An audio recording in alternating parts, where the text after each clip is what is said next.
అవి టాస్క్ ఏంటి? ఇప్పుడు ఇంట్లో డిఫరెంట్ వస్తువులు ఉంటాయి కదా, ఆ వస్తువులకి రూపం ఇచ్చి లాస్ట్ అనే వస్తువు అయితే, ఫర్ ఎగ్జాంపుల్ నేను ఇప్పుడే ఇంటికి వచ్చాను, ఉక్క వస్తుంది, ఫ్యాన్ ఆన్ చేసా. ఇప్పుడు నువ్వు ఫ్యాన్ ఎట్లా తిరుగుతావు? ఆన్ చేసా ఫ్యాన్, స్పీడ్ 1 ఇది, స్పీడ్ 2, స్పీడ్ 3, 4.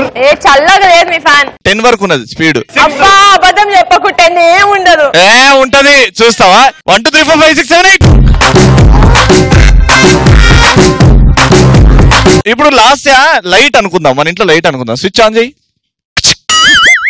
ఆగు, బాగుంది, ఇప్పుడు లైట్ బాగుంది. ఎంతసేపు ఉంటుందో వెళ్తూ చూద్దాం, కరెంట్ పోకుండా. చదువుకుంటావా? కరెంట్ పోయింది. నువ్వు అద్దం చూసుకో ప్లీజ్, ఎంత అందంగా ఉంటావు. అద్దం చూసుకోవాలనా?